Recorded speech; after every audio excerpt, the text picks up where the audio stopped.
মাস ধরে আমরা শুধু পাওয়া যাচ্ছে কিছুদিনের মধ্যেই আপডেট পাইবেন, কিছুদিনের মধ্যেই আপডেট পাইবেন। তো আজকে যখন আমরা গেলাম দেখা করতে, আজকে আমাদেরকে একদম জানিয়ে দেওয়া হয়েছে যে আমরা কিছু জানি না, আপনাদের প্রয়োজন হলে আপনার মিনিস্ট্রিতে গিয়ে কথা বলুন। তো সব থেকে বড় ব্যাপার হলো মিনিস্ট্রিতে গিয়ে আমরা কেন কথা বলবো? আমরা তো ডিপার্টমেন্টের আন্ডারে আমাদের রিক্রুটমেন্টে হচ্ছে, তো আমরা তো ডিপার্টমেন্টে আসবো বারবার জানার জন্য যে কী সমস্যা, কিসের জন্য আমাদের এটা আটকে আছে। আমাদেরকে বলা হয়েছে মিনিস্ট্রিতে দেখা করার জন্য। তো আমরা যে মিনিস্ট্রিতে দেখা করতে যাবো সেখানেও তো আমাদেরকে অ্যাপয়েন্টমেন্ট দেওয়া হয় না। তো আমরা অবভিয়াসলি আমরা ডিপার্টমেন্টে আসবো, কিন্তু ডিপার্টমেন্ট থেকেও যখন এখন এরকম বলা হচ্ছে, তো আমরা কার কাছে যাবো? আমরা তো এখন নিরুপায় হয়ে আপনাদের ডাকতে বাধ্য হয়েছি। আমাদের এখন কি করার আছে? আপনাদের মাধ্যমে যদি সিএম স্যার সেই জিনিসটা জানেন যে হ্যাঁ আমাদের নভেম্বরের 24 তারিখে উনি অফার দিয়েছিলেন, কিন্তু এখন পর্যন্ত আমাদের জয়েনিং হয়নি। যেখানে সুপ্রিম কোর্টের অর্ডার, স্টে অর্ডার সেটা গত মাসের 20 তারিখে দেওয়া হয়েছিল, 15 দিন পেরিয়ে গেছে। স্টে অর্ডার পাওয়ার পরেও আমরা এসে দেখা করেছি, বলেছে যে হ্যাঁ আমরা চেষ্টা করছি, উইদিন এ উইক আমরা দিয়ে দেবো। কিন্তু 15 দিন পার হয়ে যাওয়ার পরে আমাদের কোনো রেসপন্স ওদের থেকে আমরা পাচ্ছি না। তার জন্যই আপনাদের সঙ্গে আমরা দেখা করতে চাইছি আর কি। ব্যাপারটা হলো, আমরা on behalf of physical education যে ডিপার্টমেন্টে যে 106 জন যে টিচার রিপোর্ট করা হয়েছিল, হয়তোবা খবরটা আপনারা সবাই জানেন। তো ব্যাপারটা হলো আজকে আমরা মেইন যে মোটো হলো, আজকে আমরা গেট টুগেদার হওয়ার একটাই মোটো ছিল যে আমরা জিনিসটা জানতাম যে 3 মাস হয়ে গেছে আমরা অ্যাপয়েন্টমেন্ট লেটার আমরা সাবমিট করা হয়েছে ডিপার্টমেন্টে, বাট স্টিল এখন পর্যন্ত কোনো আমরা জয়েনিং নিয়ে কোনো আপডেট আমরা পাইতেছি না।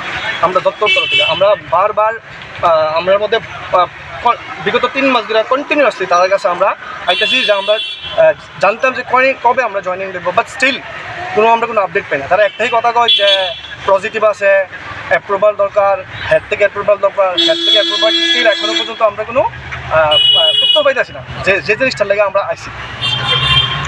আর আজকের ব্যাপারে যে ঘটনাটা হইলো যে আমরা এখন হয়তোবা আপনারা জানেন যে ডাইরেক্টর স্যার চেঞ্জ হয়েছে, তো হয়তোবা আজকে টাইম লাগে আমরা দেখা করলাম যে স্যার কইলো যে 2 দিন হয়েছে তাই না সিটে হয়েছে জয়েন্ট ডাইরেক্টর, তো তাই কিছু জানে না ব্যাপারটা নিয়েছিলাম। তো একটাই কথা স্যার আপনার কাছে, যে আপনার থ্রোতে আমরা সবার কাছে জিনিসটা পৌঁছাতে চাই যে 3 মাস ধরে যখন একটা ডিপার্টমেন্টের অ্যাপয়েন্টমেন্টটা দেওয়ার পর 3 মাস ধরে কমপ্লিট এই আপনার ডিসেম্বরের 8 তারিখে অ্যাপয়েন্টমেন্ট লেটার আমরা সাবমিট করছি।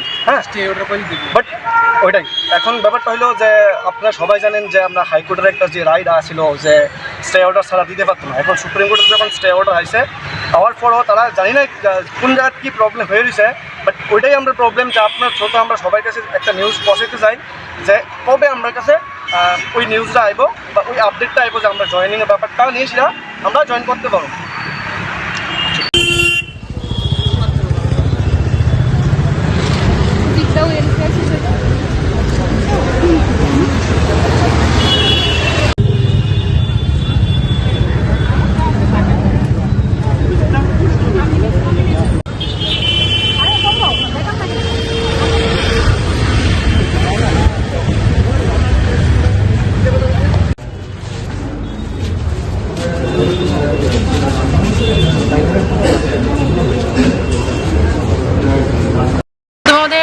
নিয়োগ হয়েছে, তো আমরা অফার পেয়েছি STPET পোস্টের জন্য আমরা অফার পেয়েছি নভেম্বরের 24 তারিখে এবং ডিসেম্বরের 8 তারিখে আমরা অফার অলরেডি সাবমিট করে দিয়েছি।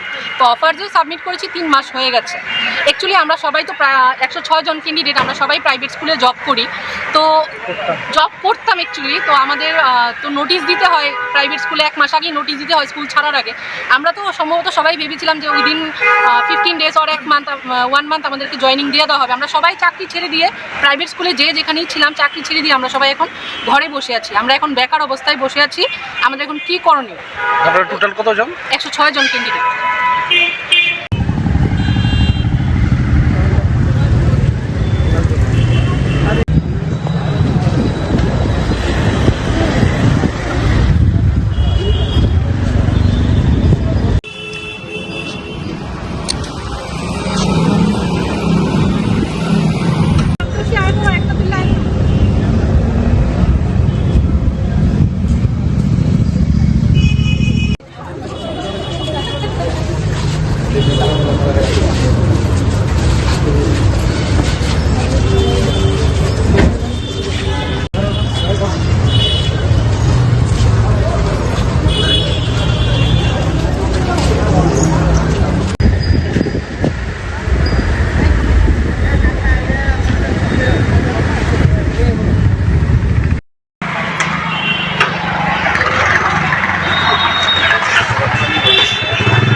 আপডেট তো ফেসবুক আপডেট স্টুডেন্টগুলো দিয়েছে ফেসবুক আপডেট তো এটা দেবো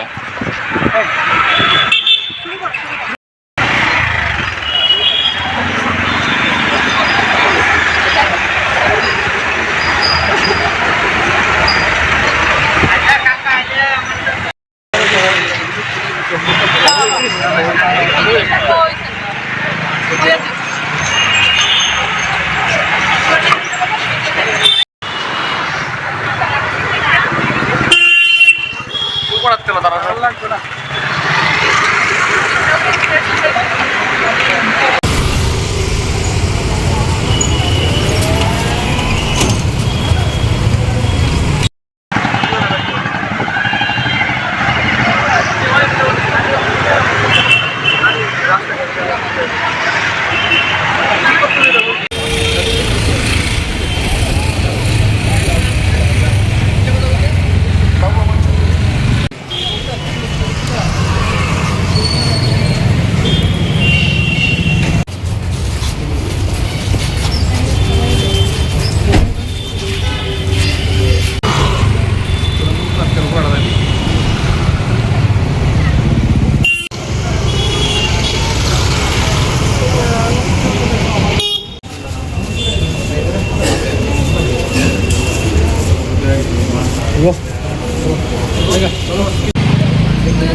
পোস্টের জন্য আমরা অফার পেয়েছি নভেম্বরের 24 তারিখে এবং ডিসেম্বরের 8 তারিখে আমরা অফার অলরেডি সাবমিট করে দিয়েছি। তো অফার যে সাবমিট করেছি 3 মাস হয়ে গেছে। অ্যাকচুয়ালি